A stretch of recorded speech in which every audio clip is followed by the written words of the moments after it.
Her true story from Nashville, Arizona. My son said, "Fly out, Mom, we want you here for Thanksgiving." I landed. Waited. Well, that's when I knew I wasn't wanted. You know, I never thought I'd be sitting here at 76 years old, telling you this story. But if my 40 years of teaching fifth graders taught me anything, it's that sometimes the most important lessons come from the hardest moments. And honey, I've got a story that might just save your life. Fly out, Mom. We want you here for Thanksgiving. That's what my son Christopher said when he called me 3 days before the holiday. His voice was so warm, so excited. Tiffany's making her famous green bean casserole. The kids can't wait to see Grandma. And we've got that guest room all set up for you. Please, Mom. It's been too long. Now let me tell you about my Christopher. 6'2" with Robert's dark eyes and my stubborn chin. The kind of man who still wears the watch I gave him for his college graduation 15 years ago. He's got this way of running his fingers through his hair when he's nervous. A habit that started when he was 7 and couldn't sound out the word elephant during reading time. He works in software sales now, drives a silver BMW that's always impeccably clean, and has this confident handshake that makes clients trust him instantly. But when he called me that Tuesday morning, there was something different in his voice. An eagerness that reminded me of little Christopher begging to stay up past bedtime to finish just one more chapter of Harry Potter. I should have known better. After 40 years of teaching children, I could usually spot a lie from a mile away. But this was my son. When your child asks you to come for Thanksgiving, you don't say no. So I booked that expensive last-minute flight from Nashville to Phoenix. $847 that I really couldn't afford on my teacher's pension. I packed my good suitcase and that little quilted wall hanging I'd been working on for Tiffany. Autumn leaves in shades of gold and crimson, tiny stitches that had taken me weeks to perfect. Welcome back to Granny Dorothy's Stories. If you haven't already, please subscribe to my channel. Your support truly encourages me to keep sharing these incredible tales with you. Let me know in the comments where you're watching from. I love hearing from my sweethearts around the world. Like and share if you believe no mother should ever be left alone after traveling across the country to see her own family. Paint you a picture of Tiffany, because understanding her is crucial to this story. She's 38, blonde in that expensive way that requires monthly salon visits, always dressed like she stepped out of a catalog even when she's just dropping the kids at school. Tiffany has this laugh that sounds musical when she's genuinely happy, but turns brittle and sharp when she's stressed. She grew up with money. The kind of family that had a housekeeper and took European vacations every summer. So financial struggle was foreign to her until she married my son. I landed in Phoenix at 2:30 p.m. on Thanksgiving Day, excited to see my grandchildren after 8 months apart. Emma, now 13, is all legs and attitude, with Christopher's dark hair but Tiffany's delicate features. She's at that age where she's too cool for most things but still young enough to crawl into my lap when she thinks no one's looking. Tyler is 10. My little piano prodigy with fingers that dance across keys like they were born knowing music. He has this gap-toothed grin that makes my heart skip and this way of explaining everything in elaborate detail, just like I used to do in my classroom. I called Christopher from baggage claim, standing there in my best navy dress. The one with the pearl buttons that Robert always said made my eyes look beautiful. "Hi honey, I'm here. The flight was perfect, got my bag, just tell me where to meet you." "Oh, Mom." His voice sounded different, distant, cold. Like the Christopher I knew had been replaced by a stranger. "Actually, something's come up. Tiffany's really stressed about the dinner, and the kids have been fighting all morning. Maybe this wasn't the best time after all." Picture me standing there. A 76-year-old woman with silver hair carefully curled that morning, wearing my good dress and clutching a handmade quilt, watching families embrace around me while I tried to understand what my son was saying. "Christopher, sweetie, I'm here. I'm at the airport. I flew out like you asked me to." "I know, Mom, I know. But you know how Tiffany gets when she's overwhelmed.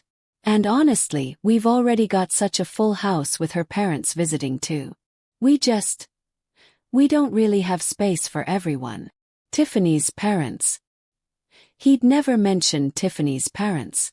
Richard, a retired investment banker who still wears suits to casual dinners, and Carol, who organizes charity galas and has never worked a day in her life but somehow always looks exhausted from her volunteer commitments. But you said the guest room was ready. You called me 3 days ago and asked me to come. Yeah, well, things change, Mom. Look, can't you just, I don't know, find a hotel or something? Maybe we can see you tomorrow after things calm down. Hotel. On Thanksgiving Day. In a city where I knew no one, with a teacher's pension that barely covered my monthly medications. Christopher, I said quietly, using the same calm voice I'd used when children in my classroom were being especially cruel. I need you to think very carefully about what you're saying to me right now. Mom, don't be dramatic. Just one day. We'll figure something out. Dramatic. After flying 1,200 miles because my son asked me to come. After spending $847 I couldn't afford. That's when I knew. Standing there in that airport, surrounded by the sounds of other people's joy, I knew I wasn't wanted. If you've ever felt that crushing moment when you realize you've been fooling yourself about how much someone values you, then you know my exact pain. What I discovered next will show you how to make sure this never happens to you again. Hit that subscribe button right now because what I found in my husband's desk drawer was about to change everything. Subscribe now. This gets so much more intense. But here's what my family didn't know. What they couldn't have known because they'd stopped really seeing me years ago. 3 weeks earlier, I'd found something in Robert's old desk drawer. Something that changed everything I thought I knew about my financial situation, about my home, about my power in this family. Standing there in Phoenix, holding my suitcase and my broken heart, I realized something even more important. I realized that I was done. Done being taken for granted. Done being treated like a burden instead of a blessing. Let me tell you about the pattern, honey. Because that's what it was. A pattern so carefully woven over decades that I barely noticed it happening, like watching your hair turn gray one strand at a time. It started when Christopher was 7 years old, struggling with reading.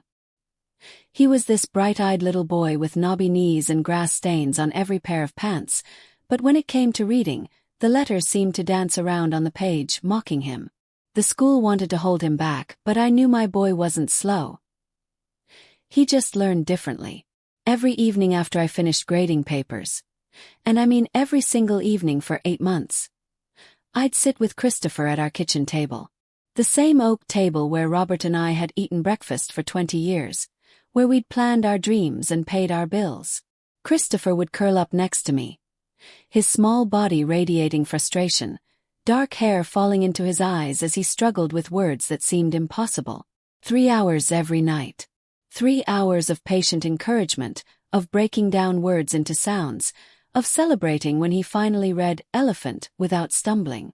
I'd watch his face light up when the pieces clicked together, and in those moments, being his mother felt like the most important job in the world. By high school, Christopher had become this confident young man. Tall and athletic, captain of the debate team, valedictorian with scholarship offers from 3 universities. But you know what he remembers? He remembers that I made him do homework instead of letting him watch cartoons. Made him. As if love was forced labor. As if caring was punishment. When Christopher graduated, he needed a car for college. Picture him standing in our driveway, 6'1" by then, wearing his graduation cap slightly crooked because he'd always been careless with formal clothes. His smile was so wide it could have powered our entire neighborhood, and his excitement was infectious. Mom, I know it's a lot to ask, but if I had a car, I could get a part-time job, maybe help Tiffany with her student loans when we get married. It cost me $4,200. Money I'd been saving for 2 years to visit my sister in Atlanta. My sister Martha, who was battling early-stage Alzheimer's and kept calling me. Her voice getting a little more confused each time, asking when I was coming to sit in her garden one more time. Christopher got his shiny red Honda Civic and took his road trip with Tiffany to see the Grand Canyon. I never made it to Atlanta. Martha passed away 6 years later, and I never got to sit in her garden or have those conversations we'd planned. College was worse. Picture Christopher in his dorm room. I can see it clearly because he FaceTimed me during one of his emergencies. Posters on the walls, textbooks scattered everywhere, and that nervous habit of running his fingers through his hair in full display. "Mom, I don't know what to do," he said, his voice cracking like it used to when he was 7 and couldn't read. "My roommate just bought a laptop for $1,200, and I'm sitting here with this ancient computer that takes 10 minutes to boot up. Everyone else has money for spring break trips, and I'm eating peanut butter sandwiches while they're talking about going to Florida. How much do you need, baby?"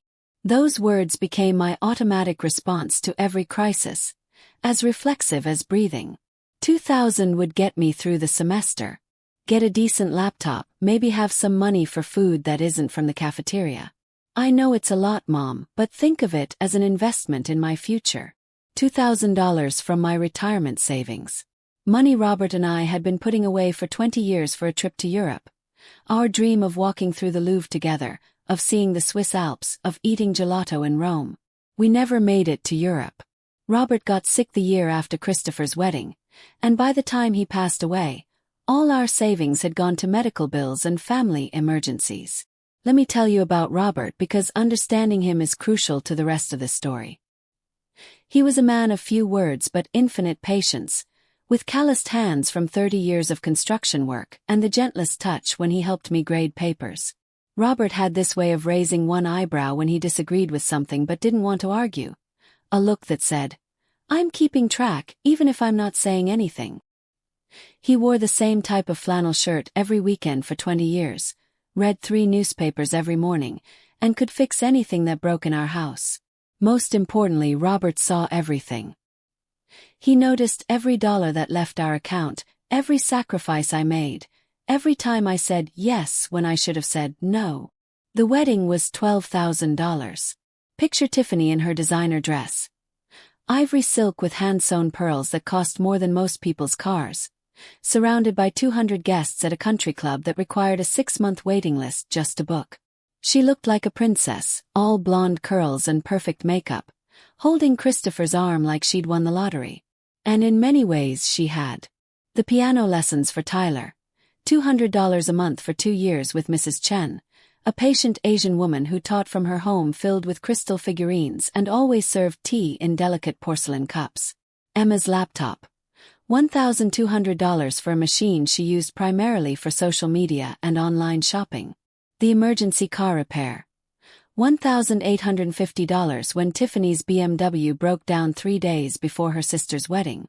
The down payment for their house. $25,000 that I borrowed against my own home equity, turning my fully paid-off house into a debt I'd be paying until I died. "We'll pay you back monthly," Christopher promised, standing in my living room in his best suit, Tiffany beside him in a dress that cost more than my monthly grocery budget. $500 a month for 5 years. "We've got spreadsheets, Mom. We've got it all planned out."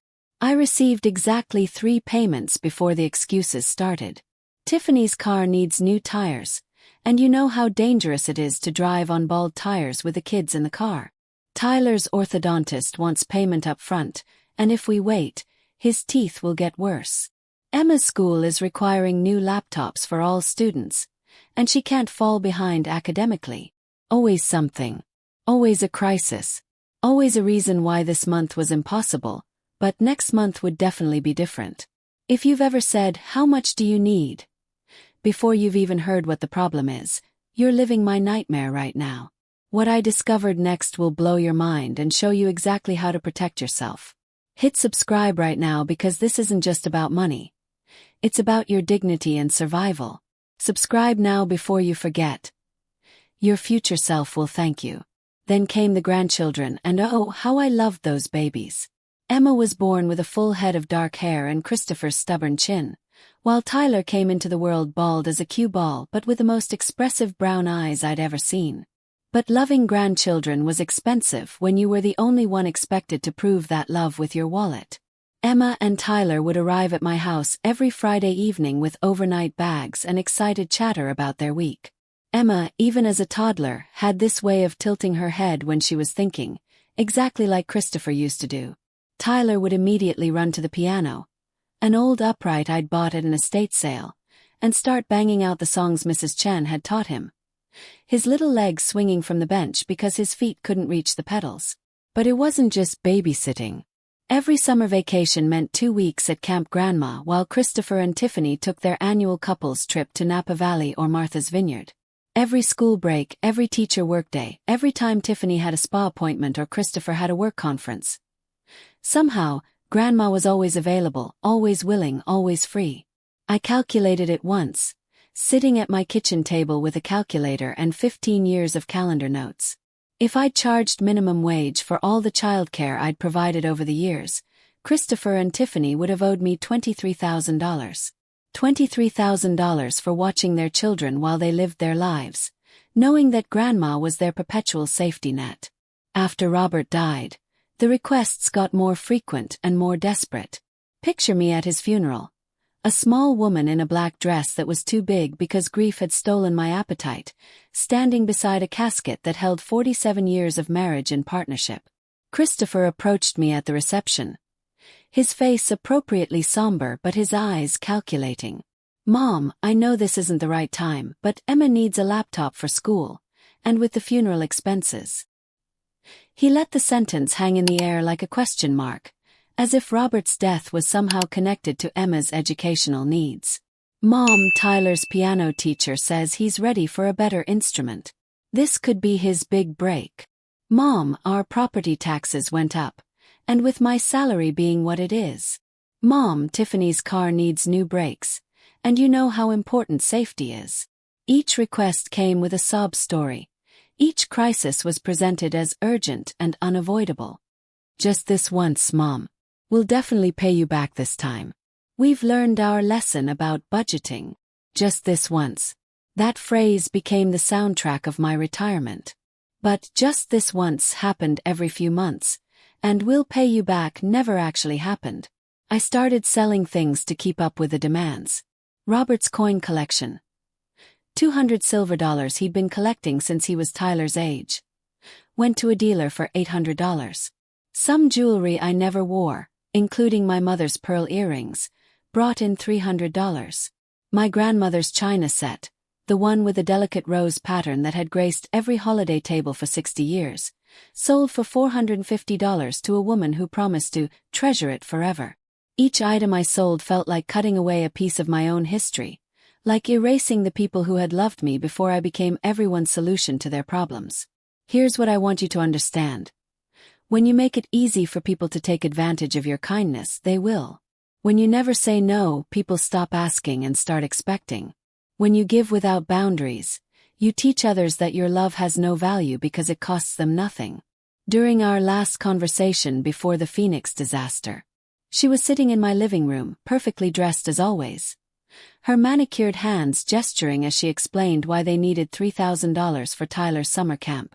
"It's not just any camp, Margaret. This is where future concert pianists get discovered.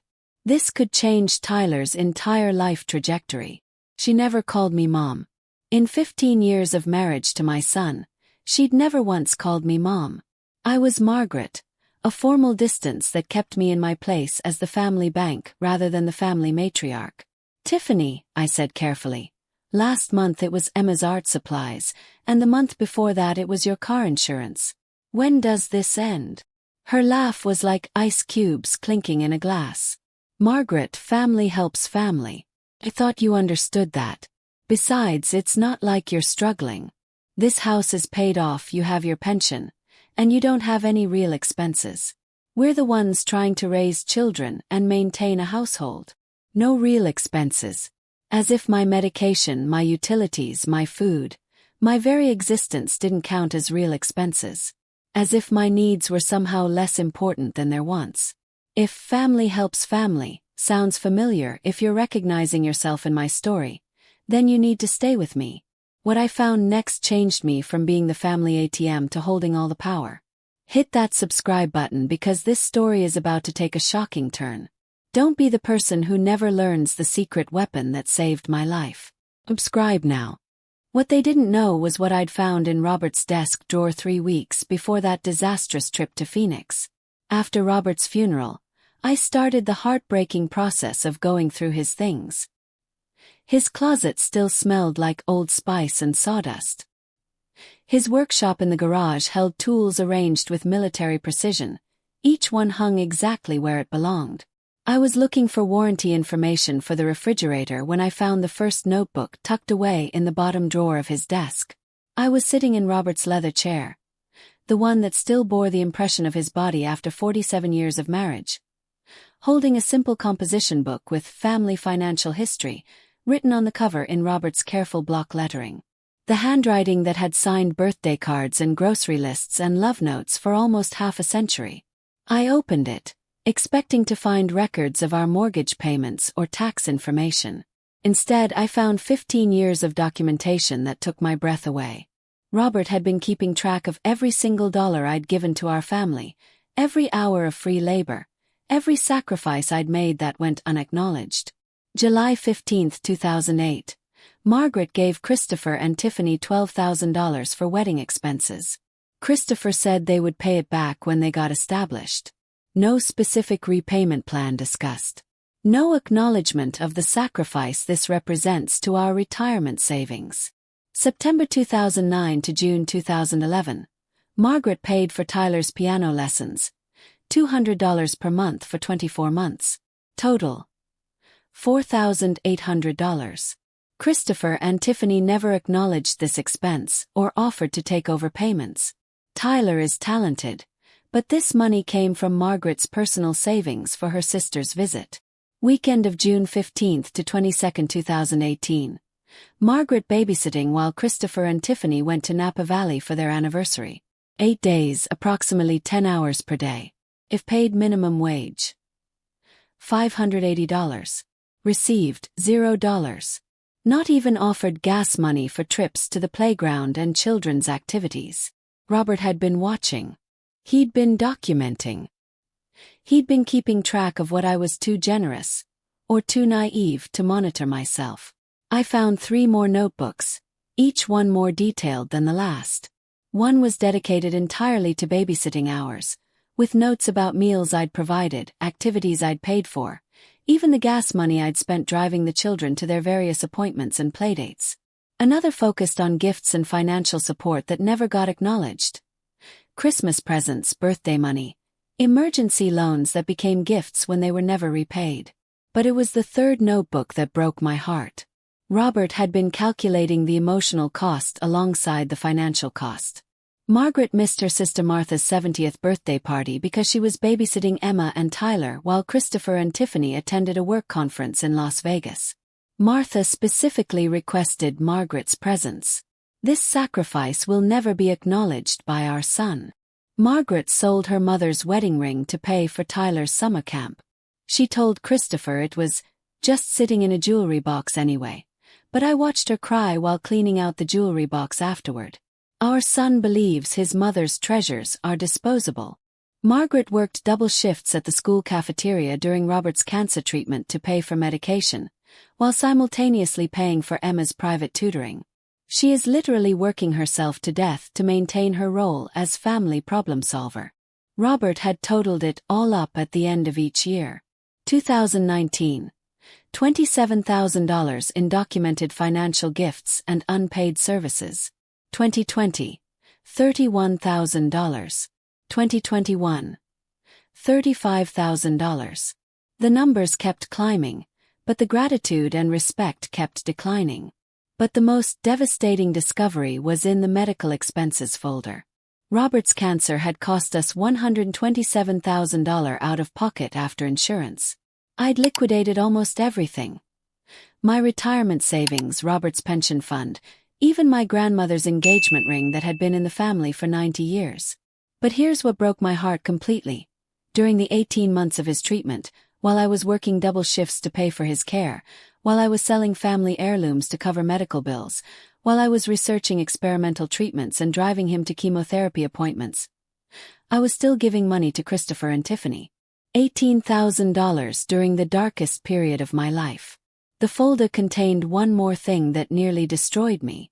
A letter from Robert to me, dated 6 months before he died, written in the shaky handwriting that cancer had given him.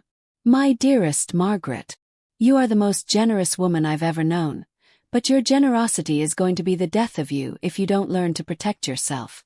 Our son loves you, but he's learned to love your money more than he respects your sacrifice. When I'm gone, you're going to be vulnerable in ways you don't even realize yet. I've made some arrangements to try to protect you. The records I've kept aren't about blame. They're about truth. Because someday you're going to need proof that you've been more than generous enough. Christopher is a good man who's been taught bad habits by a wife who's never known want. But you can't save them from themselves, and you can't love them into being better people. You can only protect yourself and hope they eventually learn to value what they've taken for granted. I love you enough to tell you the truth. Stop giving. Start living. You deserve better than being everyone's ATM machine. All my love, Robert. I sat in his chair reading that letter, crying so hard I could barely see the words. Because he'd known. He'd seen what I was too blind to see. He'd watched me disappear piece by piece while trying to buy love that should have been freely given. Hidden in another folder was a letter from our family attorney, referencing legal documents I'd never seen, arrangements Robert had made without my knowledge to protect me from my own generosity. Can you imagine finding out that the person who loved you most had been preparing to save you from yourself? Robert didn't just document my sacrifices. He set up a protection system that gave me incredible power. Hit that subscribe button right now because what happened next turned me from a victim into a powerhouse. Don't miss this.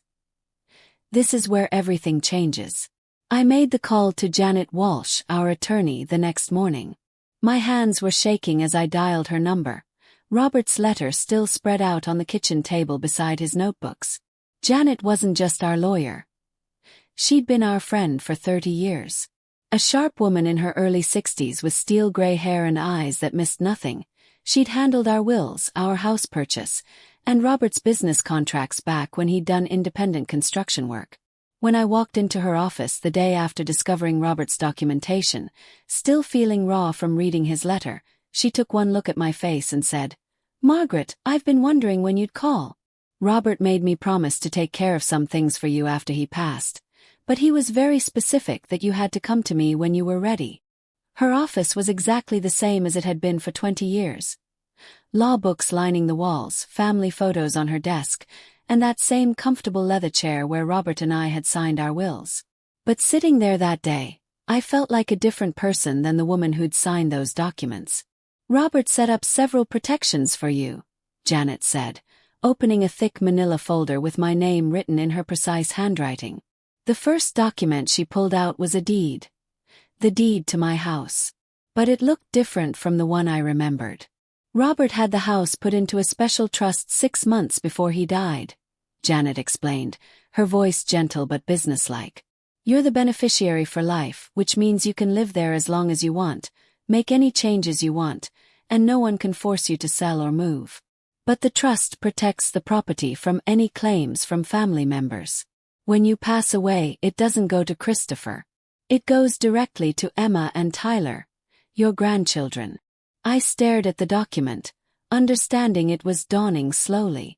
"You mean Christopher can't inherit the house?" "That's exactly what I mean."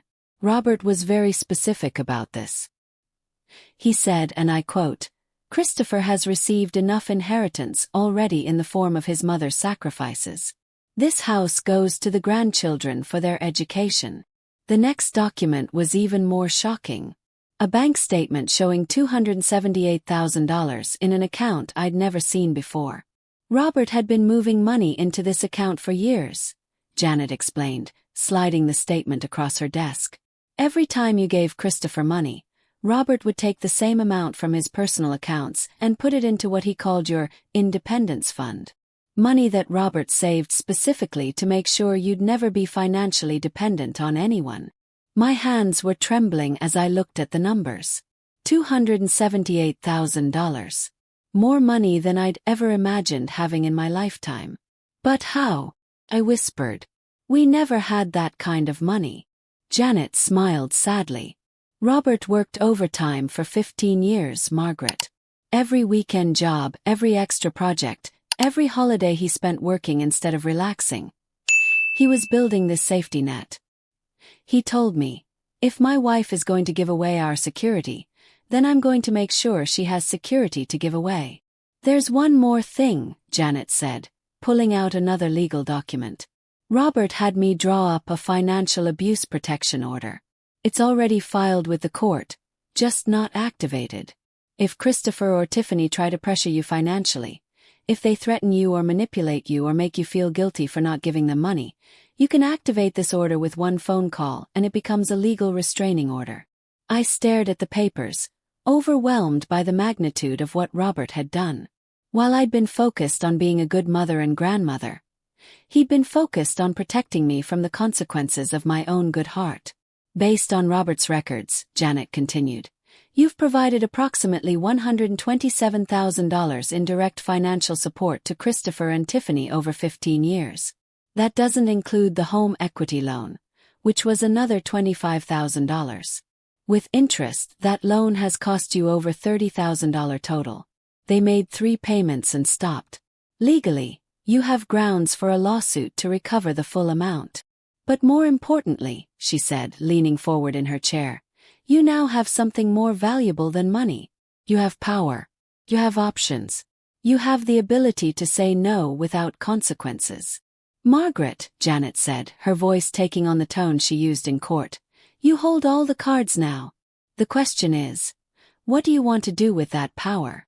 For the first time since that devastating phone call in Phoenix Airport, I wasn't just angry or hurt. I was ready to show Christopher and Tiffany exactly who they were dealing with now. Ready to stop being their victim and start being their teacher. I want to have a conversation with my son, I said quietly. A conversation about respect, about boundaries, and about the difference between being a loving mother and being a convenient ATM machine. Janet smiled. The first genuine smile I'd seen from her since I'd walked into her office. Now that, she said, sounds like the Margaret I've been waiting to meet. Are you feeling that surge of power? That feeling of, yes, finally someone gets their justice. You don't need a Robert to do this for you. I'm going to show you how to protect yourself starting today. Hit that subscribe button because what I did next will give you a blueprint for taking back your power. This isn't just revenge, it's revolution. Subscribe now. I spent 3 days preparing for what I knew was coming. After 40 years of teaching children, I'd learned that the most powerful lessons are delivered calmly, clearly, and with absolute certainty about consequences. Picture me during those 3 days, sitting at my kitchen table with Robert's notebook spread out like battle plans, practicing what I was going to say in the mirror, calling Janet twice to make sure I understood every legal document. I felt like a general preparing for war, except this war was for my own dignity and self-respect. I made the call on Friday morning at exactly 9 a.m., when I knew Christopher would be at his desk but not yet caught up in his workday meetings. Christopher, I said into his voicemail, using the same calm but authoritative voice I'd used for calling parents about their children's behavior problems. I need you and Tiffany to come to my house on Sunday afternoon at 2 o'clock. We need to discuss some important family matters. Financial matters, specifically. This isn't a request, it's a requirement. I'll expect you both here Sunday at 2. He called back within an hour, and I could hear the worry in his voice mixed with irritation. Mom, what's this about? Your message sounded weird. Are you okay? I'm fine, Christopher. Better than fine, actually. I just need to discuss some things with you and Tiffany. Important things that can't wait any longer. Can't you just tell me over the phone? Sunday's our only day to relax, and the kids have activities. Christopher, I said, and something in my voice must have conveyed that I wasn't the same woman he'd left stranded in Phoenix, because he went completely quiet. I'm telling you that you and Tiffany will be at my house on Sunday at 2 o'clock. This is not negotiable. This is not optional. This is happening. Sunday arrived gray and drizzling, the kind of November day that makes everything look serious and somber. I set out Robert's notebooks on my dining room table, arranged Janet's legal documents in neat stacks, and put on my best blue dress. The one I usually saved for church and special occasions. I wanted to look like someone who meant business. At exactly 2 o'clock, I watched through my front window as Christopher's silver BMW pulled into my driveway. He sat in the car for a full minute, probably giving Tiffany a pep talk about dealing with dramatic mom. When they finally approached my door, Christopher looked worried and Tiffany looked annoyed. Her designer purse clutched like a shield and her mouth set in a thin line. I opened the door before they could knock. "Please come in," I said, my voice perfectly calm. "We have a lot to discuss." They followed me to the dining room, where I'd set up my presentation like a business meeting. Christopher's eyes immediately went to the notebooks and legal documents spread across the table. Tiffany's eyes went to the empty space where family photos used to sit. I'd put them away because I wanted nothing to distract from the conversation we were about to have. I walked directly to my place at the head of the table and took my seat. For 47 years of marriage, Robert had sat at the head of this table. Today it was my turn. "Please sit down," I said, gesturing to the chairs I'd arranged facing me. "We have a lot to discuss." "Mom," Christopher started, settling into his chair and giving me that charming smile that had gotten him out of trouble since he was 5 years old. "Before we begin, I want to apologize about Thanksgiving." "Christopher," I interrupted, using the same quiet but firm tone that had stopped countless children mid-sentence over the years. "We're not here to discuss Thanksgiving. We're here to discuss 15 years of financial abuse, and what's going to change starting today." The silence was profound. You could have heard a pin drop. Financial abuse. I'd said it out loud, stripped away all the pretty language about family helping family, and called it exactly what it was. Tiffany's perfectly made-up face went pale. Christopher just stared at me like I'd started speaking a foreign language. "I want to start by showing you some documentation that Robert left for me," I continued, opening the first notebook. "This notebook covers the years 2015 through 2018. The total amount I gave you during that period, including direct cash gifts, loans that were never repaid, and unpaid childcare services, was $87,000. I watched Tiffany's mouth fall open. Christopher reached for her hand, but she pulled it away. "This second notebook covers 2019 through 2021. Another $73,000. And this one," I said, opening the final notebook, "covers 2022 until Robert's death. $41,000, including money I gave you while my husband was dying of cancer, and I was working double shifts to pay for his medical care. The total, according to Robert's meticulous documentation, is $201,000. $201,000 that I gave you over 15 years, not counting birthday gifts, Christmas presents, or the countless hours of free babysitting that allowed you to live your lives without the inconvenience of actually parenting your children." Christopher found his voice first. "Mom, we never asked you to keep track. These were gifts. Family helps family. You offered. You never thought," I agreed, my voice steady and cold. "You never thought about what these gifts were costing me. You never thought about what I might be sacrificing to solve your problems. You never thought about whether I could afford to be your personal bank account." I turned to Tiffany, who was sitting ramrod straight in her chair, her designer outfit suddenly looking like armor that wasn't protecting her from anything. "Tiffany," I said quietly, "in 15 years of marriage to my son, you've sent me exactly 3 thank you notes. 4 gifts and loans totaling over $200,000. Can you explain that to me?" She opened her mouth, closed it, and then looked at Christopher like he might save her. He was staring at the notebooks like they might catch fire. "If you always intended to pay me back, if these were really loans and not gifts, why didn't you? Why did you stop making payments on the home equity loan after 3 months? Why did you never even acknowledge most of the money I gave you?" Neither of them could answer that question. "But that's not even the most important thing I want to discuss," I continued, pulling out the trust papers. "Because Robert didn't just document what I'd given you. He also made arrangements to protect me from future exploitation." I spread the trust documents on the table like I was dealing cards. "This house is now in a protected trust. When I die, it doesn't go to Christopher. It goes directly to Emma and Tyler, to fund their education." I watched Christopher's face change as years of expecting to inherit my house, his retirement plan, his children's inheritance, his financial safety net, evaporated in front of his eyes. Robert also set up what he called my independence fund, I continued, pulling out the bank statements. I have $278,000 in an account you didn't know existed. Money that ensures I will never be financially dependent on anyone ever again. The number hit them like a physical blow. Tiffany actually gasped. Most importantly, I said, savoring this moment, Robert had my attorney file a financial abuse protection order.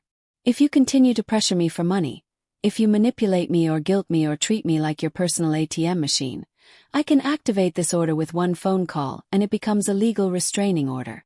Now, I said, standing up and walking to my quilting corner, let's talk about respect. Can you feel the power shift happening? If you've ever dreamed of having this conversation with someone who's been taking advantage of you, then you need to see how this ends. Hit that subscribe button right now because I'm about to show you the exact words I use to change everything. Don't miss the blueprint for your own liberation. Subscribe now. I picked up the autumn wall hanging I'd spent 3 months making for Tiffany. Those tiny stitches in gold and crimson that had taken me weeks to perfect, working by lamplight after my arthritis made daylight hours too painful for detailed work. I made this for you, I said, setting it on the table in front of Tiffany. Just like I've made quilts for your children. Just like I've made countless sacrifices for your comfort for 15 years. I put love into every stitch. Just like I put love into every dollar I gave you. Tiffany's eyes were fixed on the quilt, and for a moment, I saw something that might have been shameful cross her face. I picked up the wall hanging and walked to my fireplace. Without hesitation, I threw it into the flames and watched 15 years of unappreciated love and labor turn to ash. That's the last thing I'll ever make for someone who doesn't value what I have to give, I said, turning back to face them. Both Christopher and Tiffany were staring at me with expressions I'd never seen before. Fear. The sudden realization that the woman they thought they knew, that compliant, endlessly giving woman who solved their problems and asked for nothing in return, was gone forever. Here's what's going to happen now, I said, returning to my seat at the head of the table. You have exactly 1 month to come up with a realistic plan to repay the $25,000 home equity loan. Not the whole amount at once, but a payment plan you'll actually follow this time. And if we can't, Tiffany whispered, her voice barely audible, then you'll discover what it feels like to navigate life without my financial support, I said simply. No more emergency loans. No more crisis management. No more calling grandma when your budget doesn't work out. No more treating my checkbook like your personal safety net. You also have 1 month to decide whether you want a relationship with me based on mutual respect, or no relationship at all. Because I'm done being taken for granted. I'm done being treated like my love doesn't matter unless it comes with money attached. Christopher finally found his voice. Mom, you're being unreasonable. Or family. Family helps each other. You're right, Christopher. Family does help each other. But for 15 years, the help has only gone in one direction. When was the last time you helped me? When was the last time you called to ask how I was doing instead of what I could do for you? When was the last time you offered to help with yard work or grocery shopping or just spending time with me because you enjoyed my company? He couldn't answer that. You have until the end of this month to decide who you want to be in my life, I continued. But understand this. The old Margaret is gone. The woman who said yes to everything and never asked for anything in return is dead. If you want a relationship with a new Margaret, it's going to be based on respect, reciprocity, and recognition that I am a person with value beyond my bank account. They left without saying goodbye, both looking back at my house like they couldn't believe what had just happened. Tiffany was crying. The first real emotion I'd seen from her in years. Christopher kept shaking his head like he could shake away the reality of what he'd just learned about himself. The 3 weeks that followed were like watching a masterclass in desperation and manipulation. The phone calls started immediately. Tiffany with anger. How dare you embarrass us like that? Christopher with bargaining. Mom, can't we work something out that's fair to everyone? Then they brought in the reinforcements. Emma called on a Tuesday evening. Sweet 13-year-old Emma, who'd obviously been coached but was too young to be convincing. Grandma, Daddy says you're mad at us and might not want to see me and Tyler anymore. Did we do something wrong? My heart broke, but I'd been a teacher long enough to know when children were being used as weapons. Sweet Emma, I'm not mad at you or Tyler. You haven't done anything wrong. The problems are between me and your parents about grown-up things like money and respect. But Daddy says you might not love us anymore. That's when I got angry. Really angry. Using children as emotional blackmail was a line I wouldn't tolerate being crossed. But something else was happening during those weeks. I started thinking about what Robert had written about using my power wisely, about helping others who might be in similar situations. I called Dorothy Kellerman, a retired nurse who lived 3 streets over. I'd noticed she'd been looking tired lately, stressed in a way that seemed familiar. She'd mentioned having trouble making ends meet, despite having worked for 40 years and owning her home outright. Dorothy came over for tea the next afternoon. A small woman with kind eyes and work-worn hands, wearing a sweater that had been mended more than once. As we sat at my kitchen table, she opened up about her situation. "It's my daughter-in-law," she confided, stirring honey into her tea with shaking hands. "She keeps having these emergencies. Car troubles, medical bills, unexpected expenses. I want to be supportive, but my savings are almost gone. I'm thinking about getting a part-time job just to keep up with their requests." I told Dorothy my story. All of it. The Phoenix airport betrayal, Robert's notebooks, the legal protections, the confrontation with Christopher and Tiffany. As I talked, I watched recognition dawn in her eyes. "Margaret," she said when I finished, "that's exactly what's been happening to me. But I never thought of it as abuse. I just thought I was being a good mother-in-law." "So did I told her.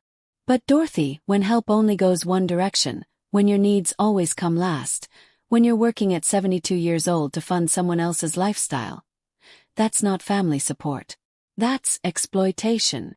That conversation planted a seed that grew into something beautiful and powerful. What started as my nightmare became a movement that changed 6 women's lives.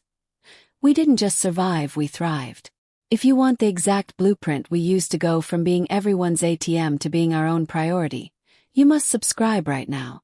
Join thousands who've found their power and voice. You are valuable. You deserve respect. When will you start demanding it? Thank you for listening to my story. See you in my next one.